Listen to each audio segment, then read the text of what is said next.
Okay.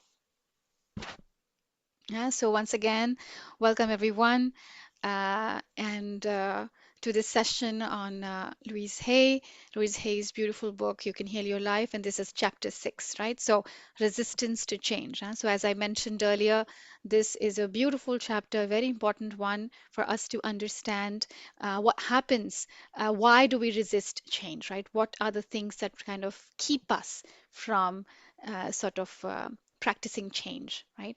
Or being willing to change. Because last time, remember, we talked about that it's important to be willing to change, and the practice affirmation was also uh, close to that, right? So this one is resistance to change. Now she talks about why people resist change, and she begins with the affirmation, "I am in the rhythm and flow of ever changing life," right? So basically, to help us understand, so basically, to tell yourself that yes, I am willing to change and I am moving with the flow of life. So she talks about, begins the chapter with the question of awareness. She says that once you become aware, awareness is the first step in healing or changing, right? So unless you're aware, you wouldn't want to change. Unless you're aware, um, if you're not aware, then you would probably be stuck in the old habits, right? But once you become aware, it's like a reminder to you. And that is the awareness, that is the first step towards healing or changing your circumstances or situations. And I'm saying circumstances because, I feel that when we say circumstances don't change, circumstances can change because we are really, constantly through our thought patterns, through our thoughts, we are constantly constructing, creating situations for us. It really is true. And she talks about all of these things in her book. It's amazing that she says that we are fully responsible for each and everything we are creating. And then of course, it's our emotions that basically when we are living in a certain emotion, we are kind of bringing those or attracting those situations or circumstances in our lives. And so how can we basically um, change? How can we change our situation? How can we create a better life for ourselves? Awareness is the first step to that. So she starts. So I'm going to read this chapter. Pay attention, make notes if you want to make notes, and make a note of questions that you might have towards the end of the session. Okay. And if you're not able to finish this whole thing today, then we are going to, sort of take the part two in the next session, or we'll take the slides in the next session. Okay. So because this chapter is a little bit longer and it's also very important, so I want to make sure that we do this. I think it's a good practice to read it in class so that we all have the chance to reflect and we don't miss out on anything. Okay, so she says, when we have some pattern buried deeply within us, we must become aware of it in order to heal the condition. Perhaps we begin to mention the condition or complain about it or to see it in other people, right? So she says that when we have the pattern buried deeply within us, so you know patterns are deeply buried in the psyche, we must become aware of it in order to heal that condition. So if we are not aware of it, we are unconsciously behaving, right? So we behave or we react unconsciously, and then we wonder, why did this happen? Maybe some hurt or something, deep within us is buried deep within us, and we have been carrying it since many, many years, right? So she says that you have to become aware to be able to heal that condition or to be able to change that specific reaction. Move from reacting to responding, right? So she says perhaps we begin to mention the condition, to complain about it, or to see it in other people. It rises to the surface of our attention in some or the other way, she says, and we begin to relate to it. Right? So basically, things which are buried deep inside the psyche come to the surface eventually, right? So she says, we often attract a teacher, a friend, a class, or a workshop, or a book to ourselves that begins to awaken new ways to approach the dissolving of the problem. And so she says that it's not like solutions don't sort of turn to us. It's not like we don't come across solutions. So you'll see that, life sort of brings people in your way, or things happen through someone, through a friend, a teacher, a class, a workshop, a book, something comes to you to sort of you know, show you that, hey, look, I could be a solution, or here's a different idea, here's a different perspective to look at. So you will come across, situations where, or people, or things that would help you sort of move out of that rut or move out of that cycle, right? So she talks about her own personal this thing personal experience, and she says that her awakening began with a change. She says, my awakening began with a chance remark of a friend who had been told about a meeting. My friend did not go, but something within me responded, and I went. Hmm. That little meeting was the first step of on my pathway of unfoldment, which means that she says that this specific event, this meeting, which she ended up going and her friend did not, this turned out to be very useful to her in her process of changing, right? So she says that I didn't recognize the significance of it until sometime later. Often our reaction to this first stage is to think the approach is silly, or that it doesn't make sense. Perhaps it seems too easy or unacceptable to our thinking. We don't want to do it. Our resistance comes up very strong. We may even feel angry about the thought of doing it, right? Such a reaction is very good. If we can understand that it is the first step if we can understand that if it's the that it's the first step in our healing process. So she says that our reaction to this first step, right? What is the first, what is she saying here? The first step is, probably, for instance, you come across a book that talks about exactly or not exactly, directly or indirectly about something that you're looking to achieve, but inside you there's this resistance that things haven't turned out earlier, things haven't turned out well in the past. This is not going to help me either, right? This is going to be a waste of time. So instead of actually reading that book, you just push it away, right? This is a very easy thing to do. On the other hand, if you recognize that, hey, I need to do something different to come out of my situation because I've been trying A, B, C, different approaches, all the approaches that I've tried did not work, which means that you need to change your approach. So if you recognize, this is the first step, if you recognize that you need to look into a different approach, and then you come across a book and you're like, oh, I need to, let me try it out, let me see what it has to offer before I reject it, right? So that's where your awareness begins. That's the first step of awareness. This is what she's talking about, right? So our reaction to the first step could be that this approach is silly. Maybe reading that book is going to be absolutely useless. Things haven't worked out. Why would they work out now? Now, this kind of thinking is your vicious cycle thinking, that every time you think the same way, and your brain, whatever you're thinking, is going to actually send you proof. It's going to tell you the thoughts that you have in your brain. You'll be like, you'll come across memories of things not working out, right? And that's your brain basically confirming what you're thinking. So our brain is not our enemy. In fact, it's a most important friend because it confirms exactly what we are thinking. So if I think that, yes, I know that there is a solution on my way and something's going to work out, even though I've tried 100 different things that didn't work out, I know that now the 101st or 102nd or 103rd thing that I try might actually work out, right? Why not? Why shouldn't it? It has all the possibility. Now this is when you're telling your brain that, hey, forget about the old approaches, I am following a new approach. Now your brain is going to form new neural pathways, right? So now it's going to be like, okay, I'm going to be in agreement. So you have to make sure that you consciously, what are you thinking consciously? Don't let the thoughts that come to you sort of overpower you and make this next decision based on the thoughts, right? So let your brain send you thoughts, good, bad, neutral, whatever.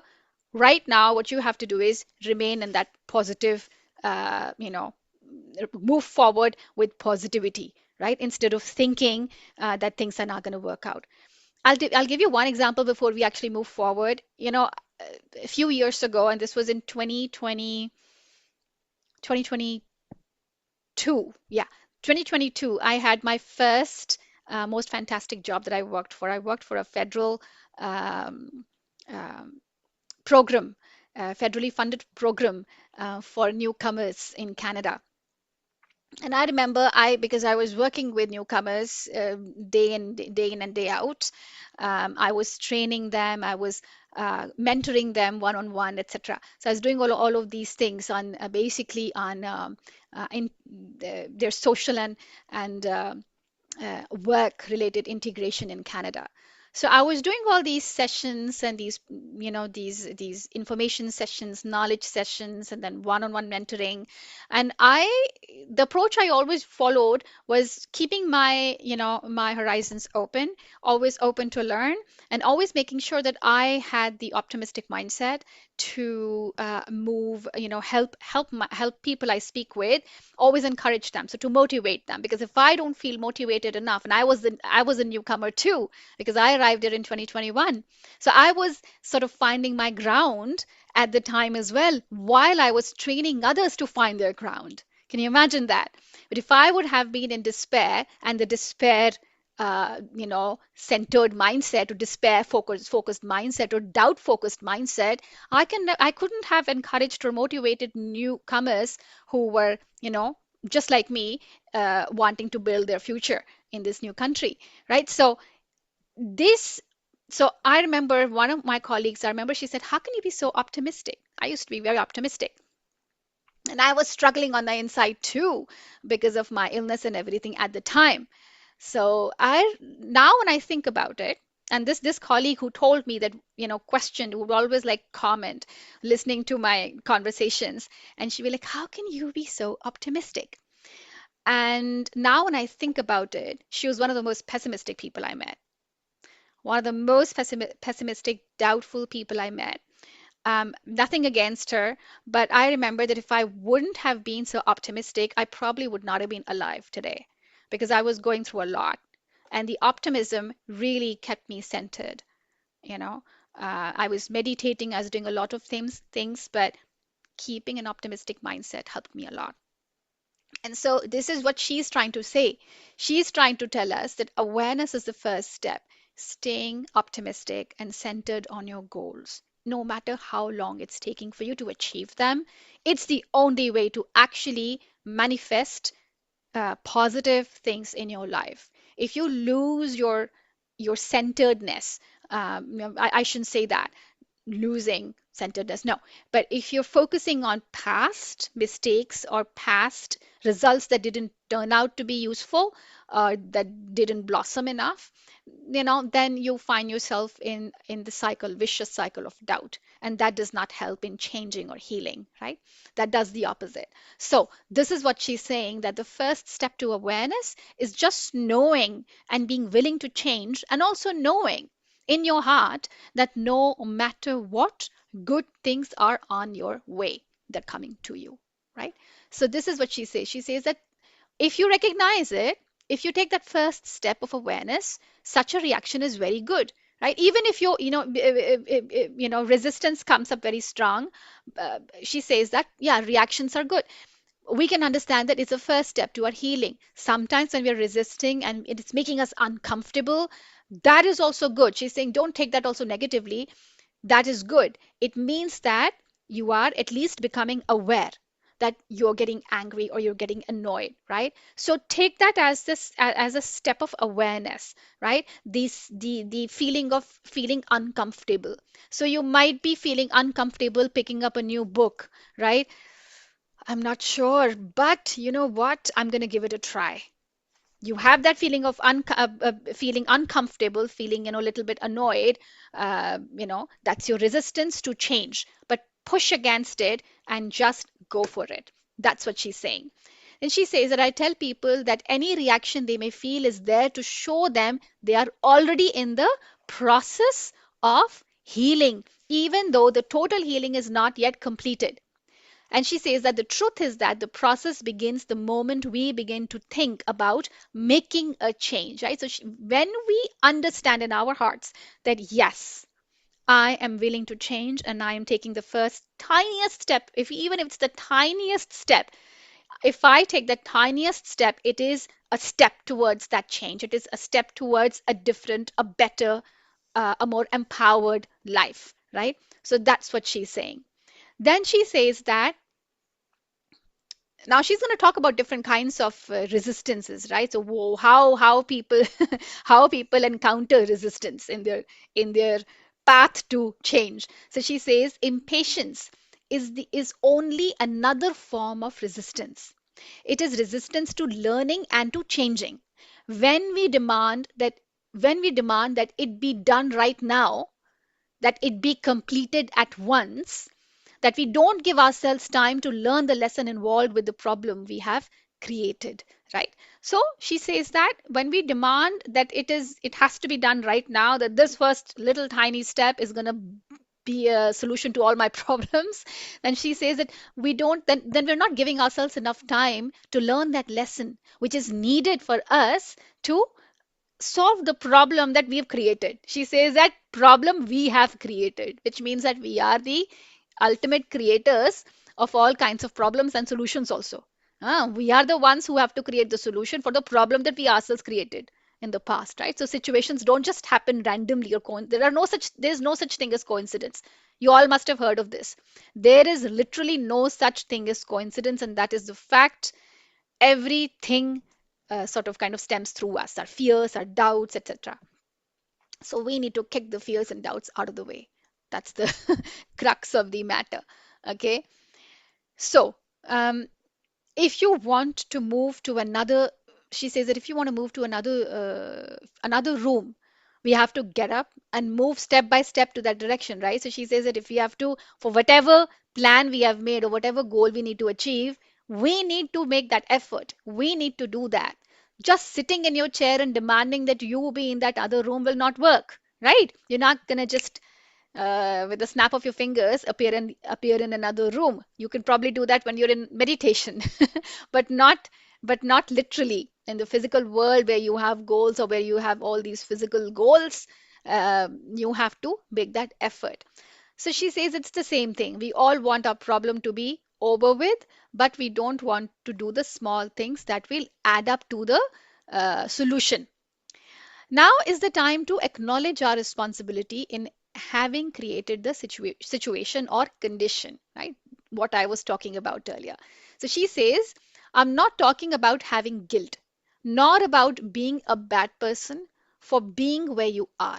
Now, this is really important. Underline it if you want to, because it is so important. Oftentimes, when we say that you're the one who's created, things, we can also, we could also be reading this chapter and then telling our loved ones who are probably going through a hard time that you're responsible for your own shit, you're responsible for your own problems or your own creating your own problems.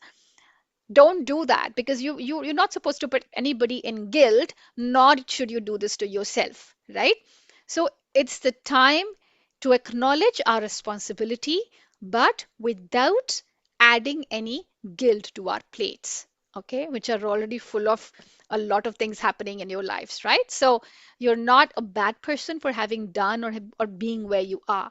And she says that I am saying to acknowledge the power within you. So taking responsibility, meaning acknowledging that the power is within us, right? That transforms our every thought into experience. In the past, we unknowingly used this power to create things we did not want to experience. We were not aware of what we were doing. Now, however, by acknowledging our responsibility, we become more aware and we learn to use this power consciously in positive ways for our benefit. How beautiful this is. And she has sort of summarized what is the main lesson that she's trying to share with us, right? That it's so important to acknowledge your power, but with grace. Acknowledge our responsibility means acknowledging our power, our innate power to create and to be co-creators in our lives, right? but not to add guilt to our plates, right? Or to, uh, you know, um, sort of tell anybody to make, take guilt in whatever situation they are in, right? Yes, everybody does things. Sometimes we do things, sometimes we think things unconsciously. We need to become more conscious. So even if like 10 seconds ago you were thinking something unconsciously that wasn't adding to your benefit, now you have the chance to become aware. If you're now listening to this conversation, listening to this session here, now you have the chance, you're becoming aware. Now you have the chance to take the next step towards change, right? So take responsibility and learn to understand and recognize your innate power, right? So she says that often when I suggest a solution to the client, a new way to approach a matter or forgiving the person involved, I will see the jaw begins to clench and jut out, and arms cross tightly over the chest. Maybe even fists will form. So she says that, yeah, people get angry, right? That how can I forgive this person who hurt me? Or how can I, forgive or get past that situation that caused so much pain or so much hurt, right? It's tough, right? So she says that often these are the reactions that she gets from her clients. But she says that resistance is coming to the fore. She says that these physical reactions are, an example of resistance. That's when the resistance is coming to the surface. And I know we have hit upon exactly what needs to be done. So she says that, yeah, so this is when you have to recognize, this is when your acknowledgement has to come in. We all have lessons to learn, right? So it's really amazing because she kind of brings in that aspect of spirituality very subtly in this chapter, right? She does not use the word spirituality, but she says that we have lessons to learn. The things that are so difficult for us are only the lessons we have chosen for ourselves, right? So, say for instance, somebody tried to hurt you.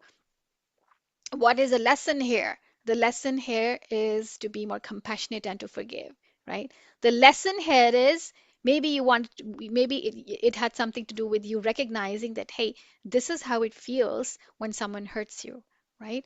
And then um, now that you know how it feels, now you simply forgive, right? And you move on. No amount of anger or that you hold against this person is going to help you in moving forward, is what she basically wants to convey, right? So she says that the things that are so difficult for us are only the lessons that we have chosen for ourselves, right? If things are easy for us, then they are not lessons, but they are things we already know, right? Now, she says that lessons can be learned through awareness. What does that mean? She says that if you think of the hardest thing for you to do and how much you resist it, then you're looking at your greatest lesson at the moment. And then she gives the solution too. She says surrendering, giving up the resistance and allowing yourself to learn what you need to learn will make the next step even easier, right? So she's basically telling you how to move smoothly in that process. The process towards healing is a step by step process, and between each step, what's the link between step A to step B? The link between step A to step B is basically surrendering, having faith, right? Having faith in the universe to help you move forward from point A to point B. So she says that if you've recognized the hardest thing, right, that you have to do, and that you also recognize your own reactions and your thought processes, thought patterns that are basically signs of resistance, right? Then now you're looking at your greatest lesson. Now you reflect on it and see, you'll figure out your greatest lesson, right? Then you surrender and you give up the resistance and you allow yourself to learn what you need to learn. That is going to make your next step easier. And she says, don't let your resistance stop you from making the changes. We can work on two levels. We can first recognize the resistance. So looking at the resistance. And then the second step is still making the mental changes, right? So recognizing, understanding what the resistance is, and then taking strategic steps to change the mental patterns, right? Observing yourself, catching yourself in the midst of a sentence, in the midst of a thought, and then recognizing, oh, this was not the right thought. I need to change it. Not putting yourself in guilt, but recognizing that, okay, that's it. Let's change this narrative, right? So observe yourself, watch how you resist, and then go ahead anyway. There's an example that I shared with you about the book, right? So you come across something new, and your intuition is telling you this could be the answer. This could give you some insights. This could, bring back that spark that you're missing, right? So, and you resist, yet you have that resistance that things haven't worked out in the past. Why would they now? This is your resistance. Recognize that you're thinking this way, and against it, go ahead and follow your intuition and do exactly what your intuition is telling you, right? So developing your intuitive power also helps, and that basically happens when the more you meditate, the more you develop your intuitive power. Okay, this is something that I am adding in addition to what she's saying. All right. So now she says that we talked about lessons can be learned through awareness. Huh? So now she talks about non-verb clues. Our actions often show our resistance, right? Now she's basically going to come to very specific things here in this chapter. She'll talk about mainly what kind of narratives we use, right? She says non-verb clues. Our actions sorry, these are not the narratives, but she says that certain actions we take in our lives, they basically show our resistance. So what happens oftentimes when we're feeling really annoyed, we don't really want to reflect. What are we going to do? We try to change the subject. I have actually something else to add in addition to along on the topic of changing the subject, and I'll talk about this afterwards. But let me read out this list that she's written down. And so she says that some of these actions that show our resistance are changing the subject, leaving the room, going to the bathroom, being late, getting sick, procrastinating. We procrastinate. We don't want to take decisions immediately. So we procrastinate over decisions, and we procrastinate by doing something else. We doing, getting busy with work, wasting our time sometimes, doing nothing, doing random things to waste our times, basically to divert ourselves from the stress that specific problem is bringing to us, instead of looking at the problem in the eye and saying that yes, I'm going to just go ahead and uh, you know uh, sort it out by reflecting, by finding out a solution. So we do all these things to divert our mind from the overwhelm, right? That a specific thing is creating in us. Then she says she will be looking away or looking out of the window, flipping through a magazine, refusing to pay attention, eating, drinking, smoking, creating a or ending a relationship, creating breakdowns, cars, appliances, plumbing, etc. Well, basically, I have something else to add to this. I feel that oftentimes non-verb cues, there's also a lot of psychology because remember, this book was written, long time ago, right? So now things have, obviously things have evolved and a lot of science has evolved as well. And from a neuroscientific perspective, I feel that sometimes if you're feeling overwhelmed, the time to make a decision or also to make a calm or a cogent decision is never in a state of overwhelm. So I think if Louise Hay was still here with us, she would agree with that, and she would probably sort of change some of these things that she's mentioned here, right? Some of these actions that people, use, and of course, these are the actions that people use to show resistance. But a lot of times, people use these actions as a result of overwhelm. When you feel you're mentally overwhelmed, you often try to get away and try to divert your mind, would try to want to divert you from the overwhelm, and you'll end up trying to change subject. You would want to do something that sort of calms you down, right? So a lot of these things could be sign of resistance, but they're also because your mind wants to escape overwhelm, right? So most of the times, if you feel you have that resistance, the best way to take that decision is by taking up doing an activity that truly truly calms you down. So I want you to all do this, and this is very important. I want you to recognize 4 or 5 things, okay? Or if you can't recognize 4 or 5 things, at least recognize 3 things that absolutely bring you in a calm state. And I'm talking about, this does not include meditation. Okay, meditation is it's not optional. It is mandatory. You have to meditate. And so outside of meditation, are there any activities that you do that bring you in that state of absolute calm? So that could be drawing. For me, I love drawing, or I love painting, or I don't know, uh, doing things with craft and stuff like that. You know, so I like to do all of those things that bring me in that state of calm. I want you to recognize, and there's a lot of list for me. There's a long list, but I want you to recognize what are the activities that you do that sort of bring you in a state of calm, right? So that can help you sort of create more awareness. So when you are in that state of calm, then you come back to the problem that was worrying you, and then you recognize that, okay, now I can, let me try something different, to uh, against the resistance, to actually bring about change. Sorry, guys, I need to plug in my laptop. I forgot to do that earlier. Okay, now we're good. All right. So I hope that helped. I hope that this is something. Let me know if you have any questions regarding this specific activity. Okay, so I want you to recognize 3 things that bring you in an absolute state of calm.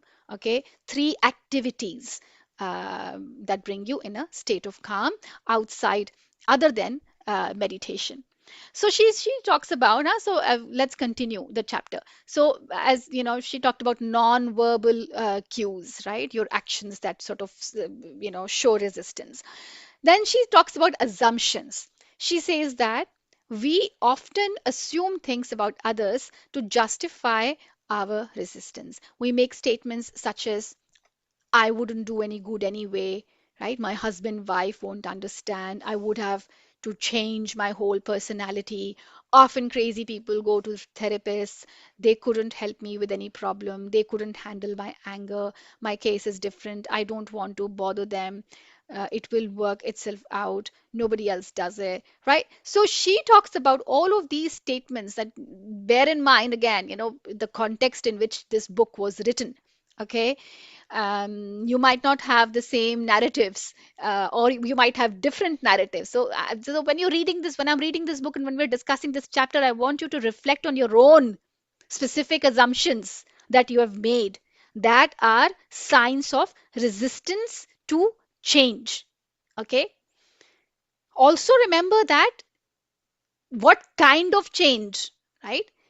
Change, when she talks about change, it doesn't mean it has to be a change that absolutely makes you turn topsy turvy from 360 degrees change. I'm talking about little steps towards your goals, but you're having those the resistance to take those steps because you have self doubt, or you criticize yourself, etc., or you listen to everybody else's narrative who says that, "No, this can't be done." Why? Because they couldn't do it, or why? Because they never ventured into it, right? So they will also tell you this can't be done, right?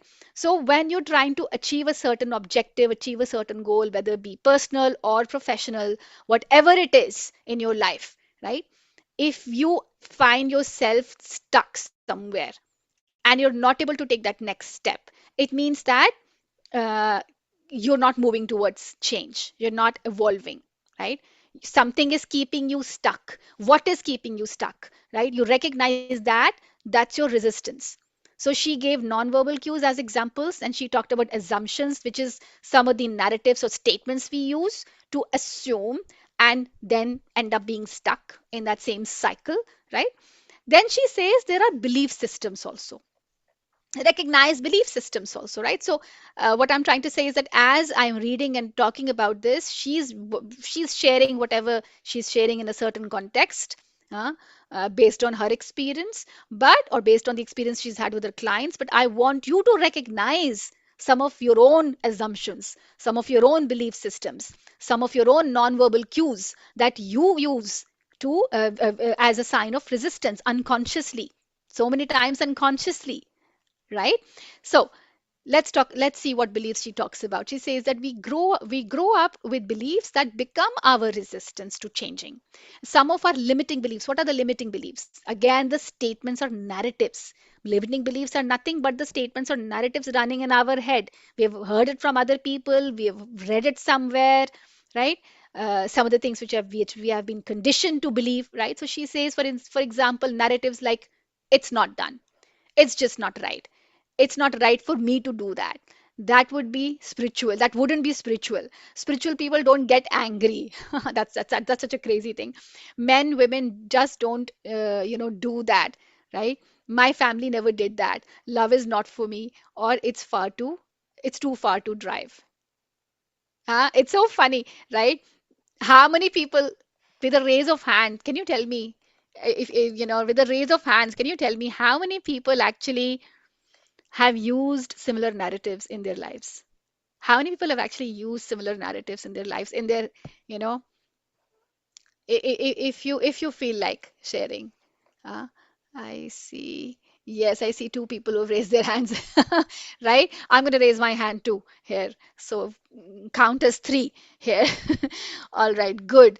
Good, good, good. Three, four, Nikitaya. We all have, right? Wonderful. Thank you.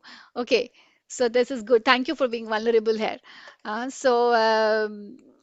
Exactly, right? We all have some of these unconscious narratives running in our head. Sometimes consciously we know this, that it's happening, and sometimes unconsciously we have these narratives running in our head. These are all our belief systems, which are basically our limiting belief systems, right? And she says, it's too much work, it's too expensive, it will take too long, I don't believe in it, I'm not that kind of person, right? So, all of these are our limiting belief systems. Then she says, them, another title, which is a sign of resistance, is them, in which means we are sort of thinking we give our power to others, we give our power away, is what she's saying. And we use that excuse as our resistance to changing. We have ideas like God doesn't approve. I'm waiting for the stars to say it's okay. I'm waiting for a signal from the universe to tell me, hey, go ahead and do this, or go ahead and do what brings you joy, right? This isn't the right environment. Like how can I start my own business? My husband's never going to approve. What would my mother-in-law think? How many of you, have that kind of thought process? Or what would XYZ neighbor think? Or what would my aunt or uncle think? And what would my, siblings and cousins have to say about this, right? So we have all these limiting beliefs. And she says, gives other examples. She says, I don't have the right teacher, book, class, tools. Become a self learner. You don't have to have the right teacher. You have to teach yourself so many things in life. है ना? My doctor doesn't want me to do. I can't get time off work. I don't want to be under that spell. It's all their fault. Blaming, very quickly blaming, because nobody gives me time to do anything else. I have to keep listening to everybody else. Well, take time out and just go out and find yourself in a quiet place, in a library, whatever, and figure out your thing, right? Instead of waiting for other people to make space for you, you create space for yourself. Basically, this is what she's trying to say, right? She says they have to change first. As soon as I get this, a better job, more money, a better salary, etc., I'll do it. So we keep on postponing it as well. We keep on postponing our joy so many times. You or they don't understand. I don't want to hurt them. And we're also worried about hurting other people. Somehow our decision of joy, our decision of, personal fulfillment, or our decision to do whatever or achieve whatever goal or objective we want to achieve, we somehow think how other people will be impacted by it, and that we will be hurting them, or we'll somehow not be coming up to their expectations, or we'll somehow be disappointing them. This is something that I've learned the hard way. The more people you disappoint, the better it is. Learn to disappoint people, and you'll be a happier person. Something that count me, write it down. If you want to write it down, the more people you disappoint, the better and the happier you'll be in your life, because you would have done things that actually make you happy instead of waiting for other people to give you that approval. Huh? So that's something also that she's indirectly trying to tell you. Then she says self-made concepts, our the concepts that we created ourselves, that we have ideas about ourselves that we use as limitations or resistance to changing, which are the self descriptions that we have: too young, too old, too fat, too thin, too short, too tall. Uh, all our physical limitations, the things that we sort of look at ourselves and then we make those assumptions: too lazy, too strong, too weak, too dumb, too smart, too poor, too worthless, too frivolous, too serious, too stuck. Maybe it's all too much. So that's what she says, that these are also self-made concepts, which are limiting beliefs, limiting concepts that keep us stuck. Right? Then she says delaying tactics. We all have our own delaying tactics also. So she says these are not coming from anywhere else. They're not coming from any part of the universe. We are the ones who are creating it. Our resistance often expresses itself as delaying tactics. We use excuses like, I'll do it later. I can't think right now. I don't have the time right now. If you're feeling overwhelmed by inaction, if you're feeling overwhelmed by how to do something, and you're not even taking action, you're not strategizing, then that thing will keep on troubling you anyways. And what you will do is, because your resistance is going to show up in these kinds of delaying tactics often. So that's what she's saying. So she says that it would, we use delaying tactics like, it would take too much time away from my work, so we keep delaying that. Today I have XYZ things to do, I cannot add that to this list today, so I'm going to do it tomorrow. Tomorrow again the same thing will happen. Or something new will come up, and again you'll be like, now I have this responsibility, I can't add this again, right? And I'll tell you that as much as I'm talking, I'm kind of like, I've done this too. My heart has been wanting to paint for so many days. I haven't picked up my brush because each day something new turns up, right? Each day I'm like, oh, now I have to do this, I have to go here, I have to call this person, I have to send this email. Something or the other keeps happening, and I haven't been able to pick up my brush for a very long time. So it's a reminder for me to actually take out a little bit of time to paint along with my other things that I have to do. Right? So delaying tactics, huh? She says, I'll think about it tomorrow. As soon as I get through with XYZ things, as soon as I get back from this trip, the time isn't right, it's too late or too soon. So we have all of these narratives that we use as delaying tactics, right? And all of these are signs of our resistance to taking the next step, moving the needle, uh, moving from point A to point B. Then she says there is also denial. She says that another form of resistance is denial, which shows up, the form of resistance shows up in denial as well, of the need to do any changing. Denial is what? I don't need to do anything. I'm fine just the way I am.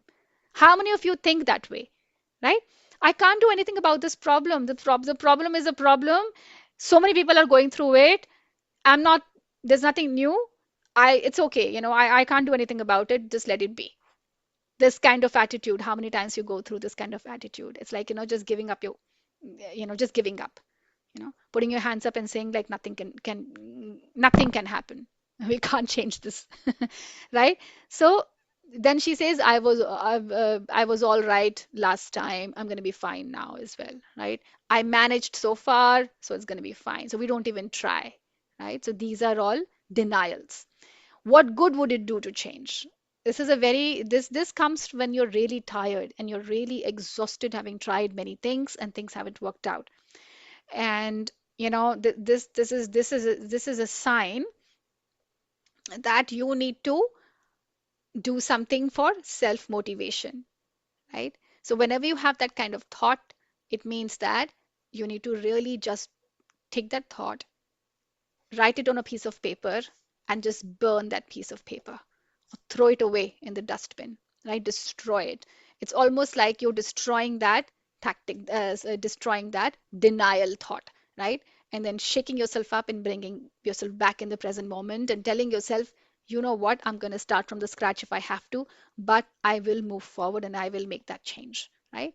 And she says, if I ignore it, maybe the problem will go away. Again, this is also another sign of denial.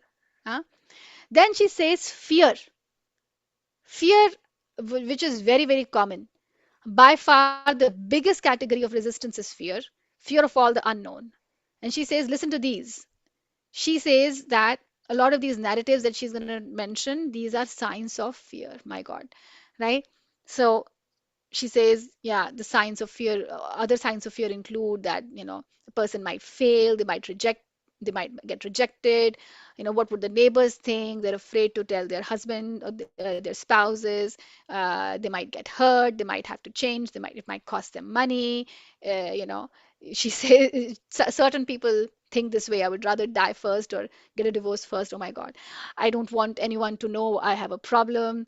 People use narratives like they don't want to talk about it, they don't have the energy, who knows where I might end up, that they might lose their freedom, it's too hard to do, it's not, they don't have enough money now,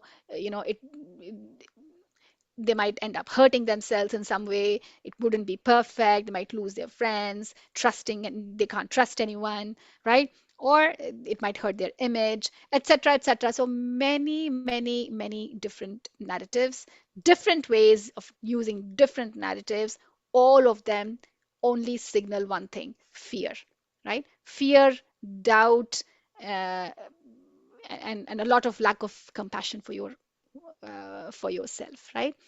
That they're not good enough. So she says that, and on the list goes. So, do you recognize some of these as the ways you resist? And so she's asking the reader, think about it as I was asking you all, to recognize what are some of those belief systems, those narratives that you use, which are basically signs of resistance. And she says that a client came to me because she was in a lot of pain. She had broken her back, her neck, and her knee in three separate auto accidents, and she was late. She got lost, and then she was stuck in traffic. So it was easy for her to tell me all of her problems. But the minute I said, let me talk for a moment," all sorts of turmoil began. Huh? Her contact lenses began to bother her. She wanted to sit in another chair. She had to go to the bathroom, and then her lenses had to come out. I could not keep her attention for the rest of the session. So it was all resistance, she said. So basically, she says that all of these signs are signs of resistance. She wasn't ready to let go and be healed. I discovered her sister also had broken her back twice, and so had her mother. And so basically, all of these are signs of resistance, she says. And so basically, uh, she talks about another client who was an actor, a mime, a street performer, and quite good at it. He bragged about how clever he was at cheating others, especially institutions. He knew how to get away with almost anything, and yet he got away with nothing. He was always broke, at least a month behind in rent, often without a telephone. His clothes were tacky, work was very sporadic. He had a lot of pains in his body, and his love life was zilch. So basically, his story was that he couldn't stop cheating until some good came into his life. Of course, with what he was giving out, no good could come into his life. He had to stop cheating first. His resistance was that he was not ready to let go of the old ways. Right? So this is the sentence. Not being ready to let go of the old ways is a sign of resistance. So, how do you get past the resistance? You have to let go of your old ways, right? You have to understand that the old ways or the old patterns or the old kind of thinking hasn't served you well. Now it's time to create change, which means you have to have developed new patterns of thinking, new ways of approaching your problem, right? Not using the same old reasons or same old approaches which haven't gotten you towards any solution. So you need to change your approach, right? Approach changing is what you have to do. And what that involves changing your mental patterns, recognizing the old ones, throwing them in the garbage, and replacing them with new ones. Then she says that leave your friends alone. Too often, instead of working on our own changes, we decide which of our friends needs to change. This too is resistance. It's kind of funny. She says that in the early days of her work, she had a client who could send, she says that in the early days of my work, I had a client who could send me to all her friends in the hospital. Instead of sending them flowers, she would have me go to fix up their problems. I would arrive with my tape recorder in hand, usually finding someone in bed who didn't know why I was there or understand what I was doing. This was before I learned never to work with anyone unless he or she requested it. Sometimes clients come to me because a friend has given them a session as a present. This usually doesn't work too well. She says that this usually does not work too well, and they seldom come back for further work. When something works well for us, we often want to share it with others. But they may not be ready to make a change at the point and at that point in time and space. It's hard enough to make changes when we want to, but to try to make someone else change when he or she doesn't want to is impossible, and it can ruin a good friendship. I push my clients because they come to me. I leave my friends alone. This is a very interesting thing. Huh? So you might think that, hey, these sessions could be very helpful to my XYZ friend who does not want to change, right? This might or might not work for them, right? We often have this urge to, before we try the solutions ourselves, we go on suggesting solutions to others. That, hey, I found this something really interesting. I know that this is going to help you out. How do you know this is going to help them out, right? It's good to, I would love to have more people in my session, but I'm just giving this example, using this example that good, trying something new is good. But before you suggest anything to anybody, do it yourself. Try it yourself. See if it works for you, right? Focus on yourself. So she says basically what she's trying to say is leave your friends alone, leave XYZ people alone and about their problems. Focus on your own. Focus what's in your plate. Then she says mirror work. Mirrors reflect back to us our feelings about ourselves. They show us really why do we use mirror work and why does she suggest it? It's very powerful because, and I have actually experienced it very powerfully. The moment I say something silly, looking at myself in the mirror, you can actually remember it. Your mind is taking mental pictures or images of everything you're looking at. Your eyes are not just, lenses, random lenses to scan and to look at things. You're creating mental memories, right?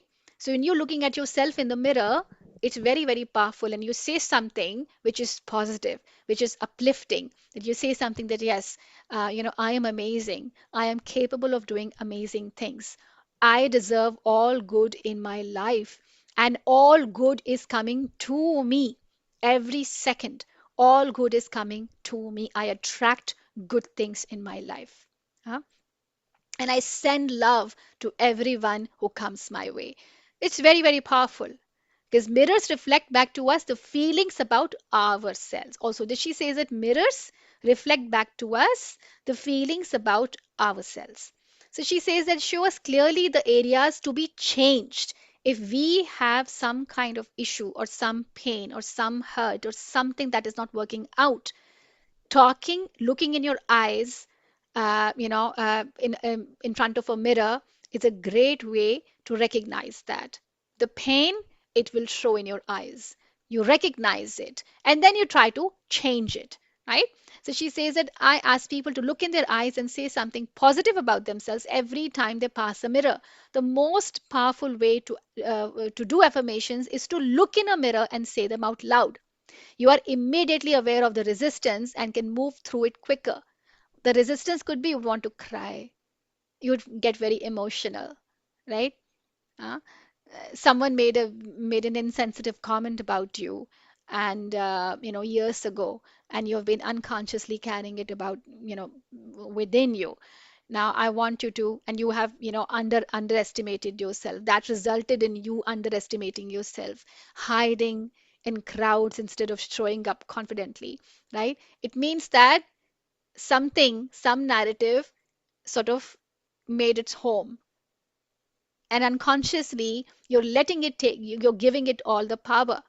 How can you change this? Go in front of the mirror and tell yourself the exact opposite of the narrative that is making you undermine yourself. So if someone said that you're not smart enough or you don't look good enough,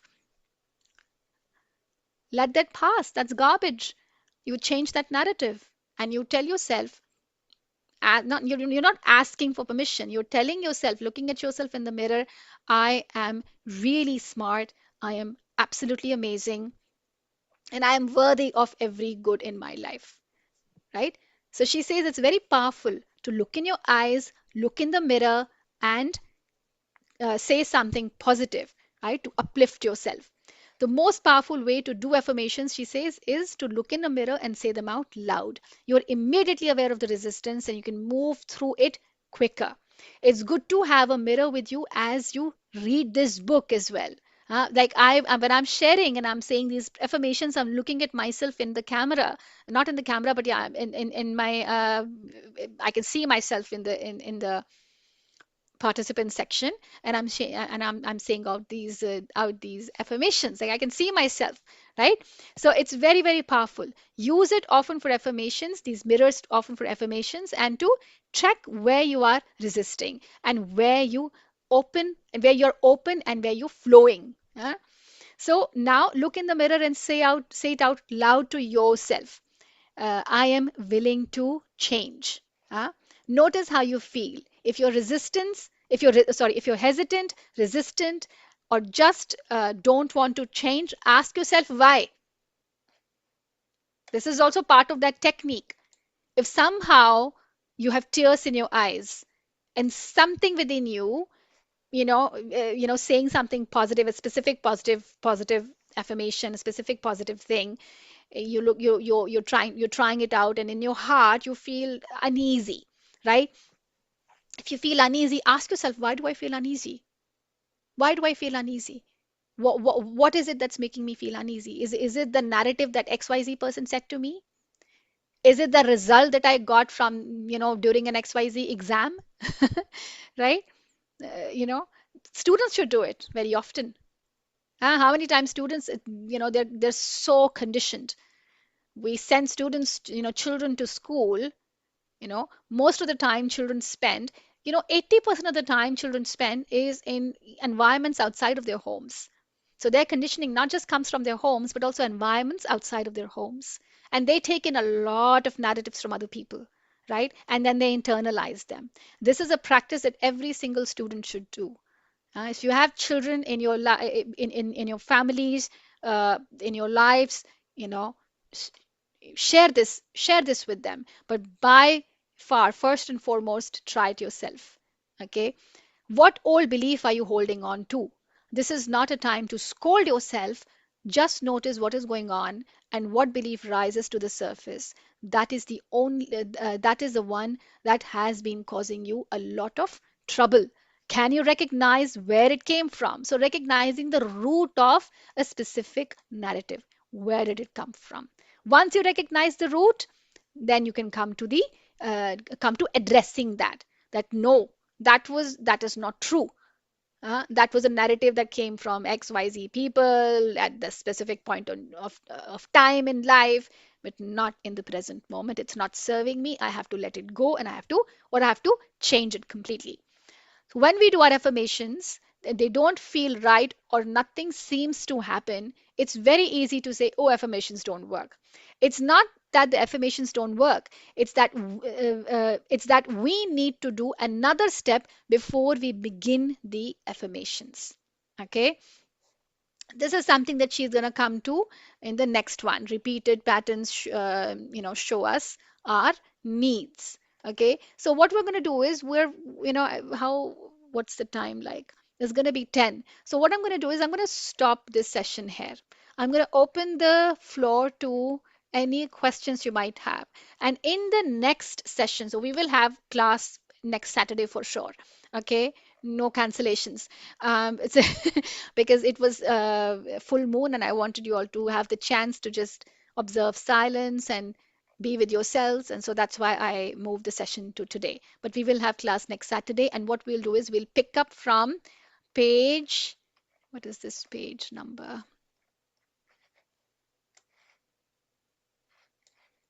It's funny, my PDF does not give me the page number, but we'll pick up with the subtitle Repeated Patterns Show Us Our Needs. Okay, so we'll pick up from this subtitle in this chapter 6, and we will uh, complete this chapter in the next session. So, as I mentioned, this is a very important chapter, and this talks about a lot of things that we all need to recognize because using affirmations, it's one thing, but with what kind of mindset, what kind of frequency are you in when you start using these affirmations? Affirmations don't work in a when you're not aligned with the universal frequency of abundance, right? And abundance is not just of one kind. It's not just abundance of money. Abundance is abundance of time, abundance of health. There is different kinds of abundance, and then abundance of having that positive mindset, right? So just having faith in the universe with complete heart, being in a state of gratitude, all of those things bring you in that frequency, right? And when you practice your affirmations in that frequency, that's when actual real work really begins, despite your resistance that you have recognized. So I'm going to stop the session here and I'm going to open the floor for just 10 minutes more to see if anybody has any questions or anyone wants to share anything because we had quite a long session now. But you see that this is a very important chapter, uh, nevertheless. So tell me, opening the floor. Yes, Jasdeep ji, please unmute yourself and share. Hello, Jasmine. How are you? I'm good. Thank you so much. Yes. Thank How are you for the you? session. I'm good, thank you. And your affirmations really does help me a lot. Thank you so much. Awesome. Awesome. I'm so happy to hear this. Awesome. Wonderful. Thank you so much for sharing this. Yeah, I practice every day. Like Yes. it really does help. Thank you. Awesome. Yeah, Thank this is you. wonderful. And how are you practicing? Are you doing the mirror work? How are you practicing? You're Yeah, writing it now down? I start mirror work too. And first few days, like tears come in my eyes. Yes. And now I'm okay. Awesome. I Yeah. love this. Thank you for this beautiful share. And this is very powerful, Jasdeep ji. You should be very proud of yourself. Awesome. Awesome. Thank you Uh, so much. God bless you. Thank you so much. Thank you for your beautiful blessings. I sure really appreciate it. It makes me really happy and very humbled to know that this is working for you. Thank you so much. Who else wants to share? Let me know. And even if it's a problem or anything, don't feel shy because we can discuss it. Niluji, yes, please go ahead. Yeah, you can unmute yourself Yes, and yes. I have a question yes. regarding the belief, what you were explaining about. I don't know. I have a belief in my mind that I can't wear white color. Or if Hmm. I wear white color, I want to Hmm. get rid of this belief. Okay. And I know it's not for good. It's not for my good. It's not good for my soul as well. Mhm. I want to get rid of this. I can't wear white, but that's not because in Hinduism, the Mhm. girls, women, they do not wear Mhm. white color. Though I have so many dresses which are white in color, Mhm. but they Sorry. have little. But I can't wear them because that belief. I have seen my mother doing that. She never used to wear. I like white color, but Mhm. I have a belief in my mind that if I wear white, something bad will happen. So Okay. that's the fear. What affirmations should I do for this thing Okay, so so this is I get very rid of this important. fear? So see, you have already taken the first step. Now this is beautiful. Thank you for sharing this, Neeluji, first of all. Yeah, So this is thank you. beautiful. You have you're recognizing this is the first step of awareness that I have this fear and I think that something bad would happen if I wear white. है ना? Yes. ये आपका Yeah. this is your belief system. Now, Right. right, this is your belief system. And I'll tell you one thing. If you understand this, that's going to be an Mm-hmm. answer. But you have to understand and believe in it. Whatever you believe is what you create, isn't it? Whatever you Mm-hmm. believe is what you create. So you have to change your belief system. Now, the reason why you find the resistance in changing is because what happens is that a belief that has been ingrained in our psyche for years Mm-hmm. and years and years, it has made its That's place, yeah, yeah, right? yeah. So even when you try to resist and you try to think differently, as I said, your brain wants to confirm your innate fears. What your Yes. innate fears are is what your brain wants to sort of back up. So it is going to send you more thoughts which sort of say that, hey, this is a proof. You're right. Your fear is Mm-hmm. right. I'm going to give you, memories. I'm going to give you narratives. I'm going to bring all of those things to you just to back up and just to confirm your own fear. I'm not doing anything wrong. This is what your brain, imagine your brain talking to you this way.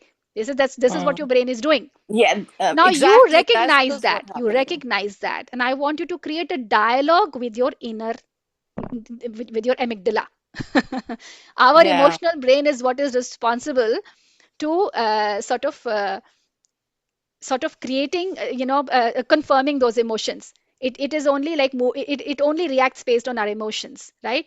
Uh, Mm-hmm. so so basically, you have this conversation with your brain and you can tell them, thank you very much. But now I am creating a new narrative. I'm creating a new reality.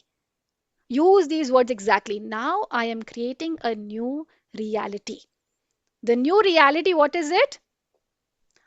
The color white looks beautiful Yeah. on me and brings me peace, joy, and abundance. The color white brings me peace, joy, abundance, and safety. If the fear is that I'm not safe if I wear white, something wrong would happen, do the Mm-hmm. opposite. But you have to eliminate the fear from you. And the fear will only go away when you consciously tell yourself that I am Mm-hmm. creating a new reality, right? See, there are Mm. a lot of assumptions and stereotypes exist. A lot of, because yes, we all come from we come from similar cultures. We all come from Right. India, right? And so I Yes, know that yes. there are a lot of, a lot of things that we think would happen. It's almost like, what you're sharing is almost like, you know, बिल्ली रास्ता काट गई तो फिर क्या होगा, है ना? हम्म.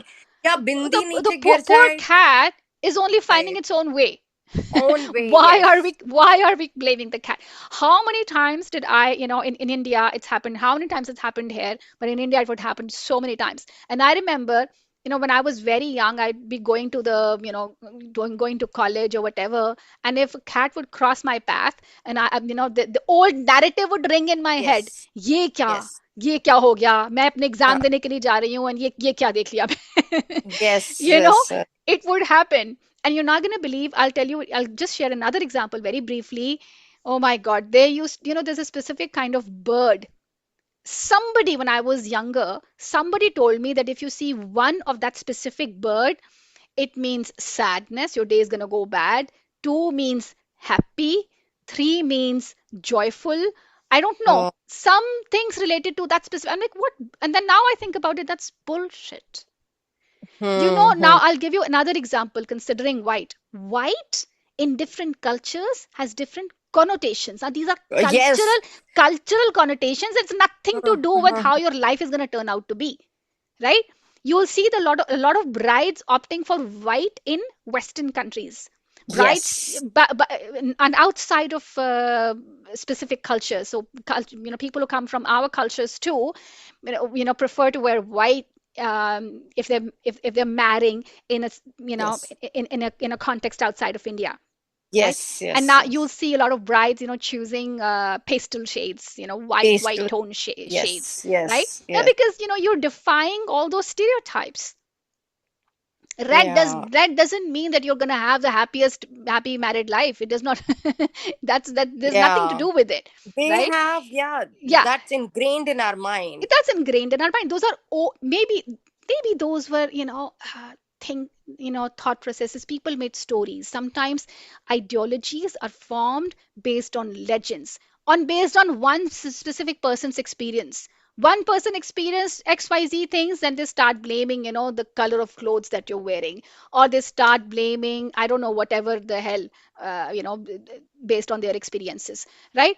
So a lot of times these stereotypes or these ideologies were formed based on one person, and then they Mm, they created an entire cultural thing out of it, that now it's a culture that we have to only wear this one specific color, and if you wear a mhm. different color, this color is only associated with that specific emotion or that specific event.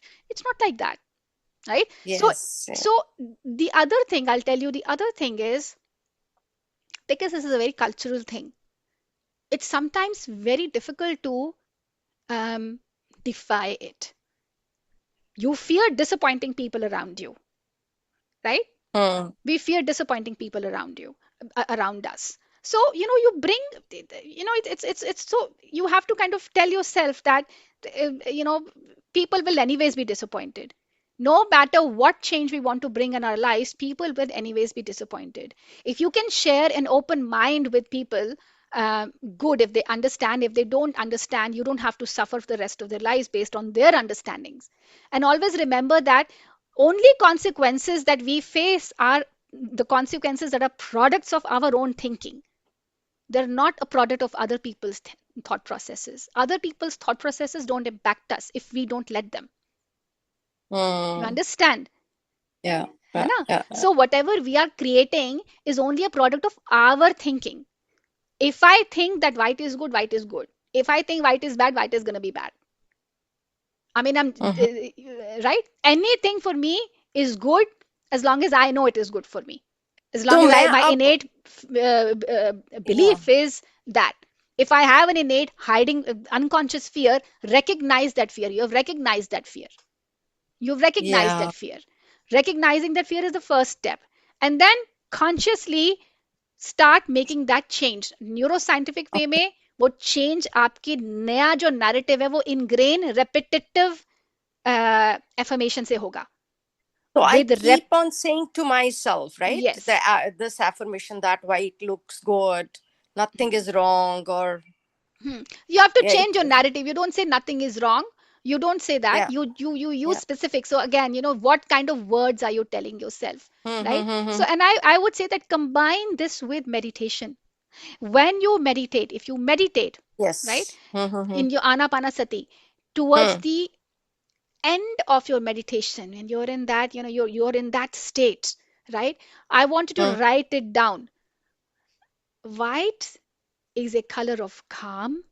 It brings me calm, joy, safety, and Hmm. well-being.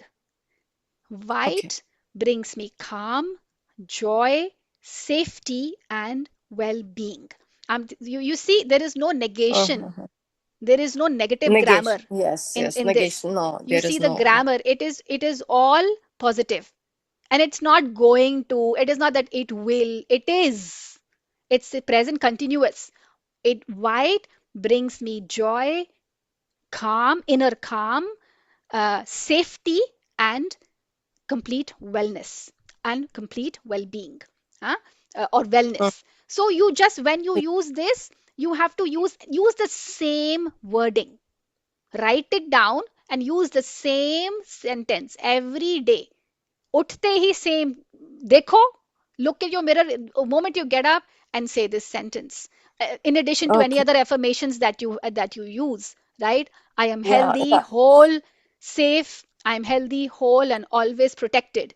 I am healthy, whole, and always protected. So, for you can use this, because I see Yeah. that the inner fear that you have is something not good that will happen if I wear this color. Yes, If yes. I step out wearing this color, ye hoga, wo hoga. Hmm. No, you caught me right. Yes. है And the ना? same यही fear thing. है ना? हाँ. हाँ, एक और question पूछूं मैं. हम्म, I have the same feeling with my bindi too. और हम्म. जैसे वो लगाते ना बिंदी, if it falls, then वो हाँ, negative thoughts आने शुरू हो जाते हैं. yeah, और you have. if I Is misplace it somewhere, I get panic attacks. oh Oh, my God. वो Oh, yes, so it's uh, okay. It's all right. So these are all, that's okay. Thank you for sharing this. This is very interesting. So you see, and I know this is very common, because I know I grew up in India and I had so many of these, I had some of these similar things as well. But I realized nothing that's happening outside of me has anything to has anything to do with me. you know okay. Whatever is happening with me inside me or outside me, sorry, whatever is happening inside me is everything to do with my thinking. है ना? Hmm. है ना? But आपने क्या करा है कि अगर आपने एक बार सोचा, आपने ये बहुत बार आपने ये सेम थॉट सोची हुई है ना? अब क्या है कि Hmm. इतना इनग्रेन हो गया है कि वो आप नहीं गिरा रहे, वो कुछ भी, थोड़ा सा भी कुछ भी हो रहा है तो आप वही हाँ. थॉट आपकी रिपीट हो रही है माइंड में. So it is Right, it is right, it is like right. our brain is also like a very smart machine. Whatever you feed in it, it will work on that. It will bring back, it's like in a cycle, it will create that for you. Those thoughts will keep on recycling and coming back. That's why they Hmm. say that you have to, it's so important to change your narratives. It's so important to pay attention to the thoughts. Now you have done that first step, and the same example, Okay. similar example you're sharing, you know Yeah. so you have to make that, you have to change your narrative.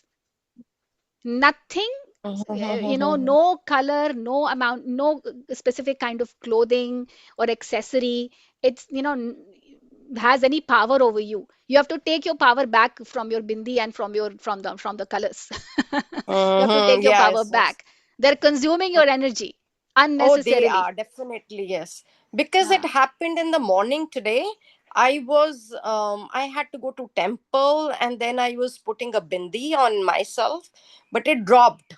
और वो उसके पीछे की जो glue होती है ना, वो I think it lost its sticking yeah, power. that is all and that happened.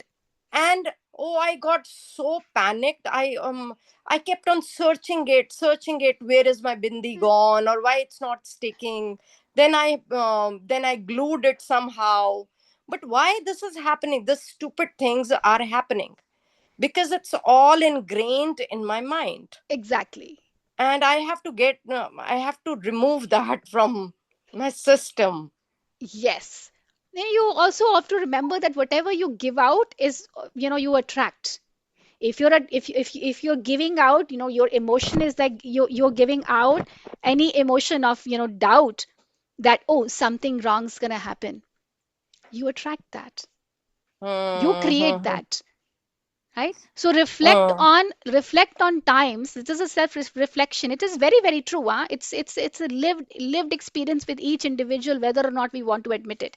But any time we've had those beliefs, we've had those fears, we've attracted more mishaps during the day, or during our lives. And Hmm. one simple example is when you are so scared that you will get late, you do get late. When you're Hmm. worried, hush, I'm going to get late. There is no way I can reach on time. Everything will delay you. The transport that you want to catch will delay you. Hmm. You will get stuck in crowd. You'll feel like you're being slowed down by the universe. It's because you're Hmm. asking for it. Hmm. You're the Hmm. one who's manifesting it through your fear. Hmm. So whenever your bindi falls down, you just send love to your bindi. You tell your bindi, thank you so much for serving me for as long as you did. Thank you so much. I'm gonna now wear the new one. Take out a new one, wear Yeah. the new bindi. Okay? Give Okay. love Thank you. and let it Yes. go. You have to kind of, sort of, even your fear. This fear of white, this fear of bindi falling down, or losing your accessories, and what does that signify? Mm-hmm. Nothing to do with anything. See, again, I'm not going to say that I don't want to question your religious beliefs or something, XYZ things you've read in XYZ scriptures. I don't want to question because they are your very personal ones. But I do want to tell you that that's something that I personally feel, that there is nothing outside of us that sort of, that can have an impact on us unless we actually let it. And a lot of things incidents and things we create in our lives through our own fears, through our own energies, because we are energy Mm-hmm. beings. So we are even giving energy to inanimate objects. If I start thinking that this mouse is absolutely useless, that if I give it a lot of cruel thoughts, it will eventually stop working. Do you know that? So that's why they say that give love to everything. But that will also mean I'm also sending the same energy in the universe, and somehow that energy is also going to come back. Somehow that energy is going to come back. So I tell everybody that just send love to everybody, because it is going to multiply. That specific energy is not necessarily coming back from the same thing or same object or same person, but it will come back to you in some or the other form. It will come back to you in some or the other form. So make sure that what energy you give out is a positive, loving energy, because the unified field we are talking about, ultimately, what even in this book she talks about is is the field of energy. She talks about you can heal your life through absolute love. She talks about the concepts of self love and forgiveness, isn't it? These are the two very main topics in her book. Mm-hmm. And she says that, and then in the process she's talking about all the things that are outside of that. What are the forms of resistance, what are the things we do to ourselves to uh, which come in the way of achieving that unconditional state of oneness, right? So Mm-hmm. anything in your life, animate or inanimate, you send love to anybody in your life. Good, not, you're nowhere, you're no one to tag anybody as good or not good. Actually, you're simply meant Yes. to send love, and it multiplies and comes back, है ना? किसी Mm-hmm. जैसे कहते हैं ना, किसने ऐसे कर दिया तो नजर लग गई, ये हो गया, वो हो गया. These are these no such thing. It's not like I don't believe in it. I truly believe that there is no such thing. There is no such thing. Your fear is what actually creates consequences for you. Don't Mm. listen to XYZ people, even if it is your parents or your grandparents.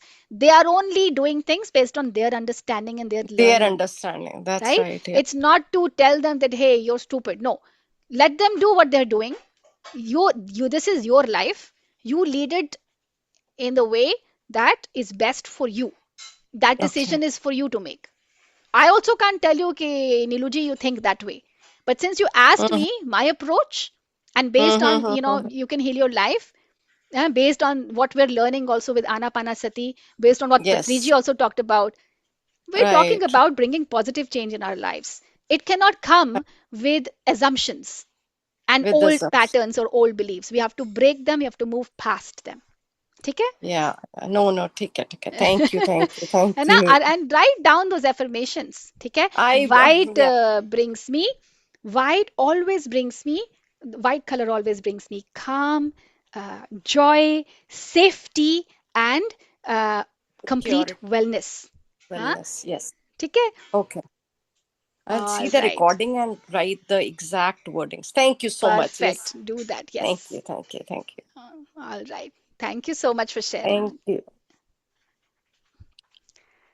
Chaliye, wonderful. So beautiful share. I'm glad I was able to be. Chalo, we've also went past many 15 minutes. All right, guys. So I'm gonna stop the session now. Wait a second. We didn't do the slides because we couldn't do it today, so it's all right. But yeah, so we have the chance to meet next time. So yeah, so let's do that. Thank you so much for your time today, and I will see you guys next week. Huh? Thank you, everyone. All right. Thank So next you. Bye for Saturday. now. Thank you. Thank you. Thank you. Thank you, Jess. Thank you. Thanks, Jess. Bye bye. Bye. Thank you so much, everyone.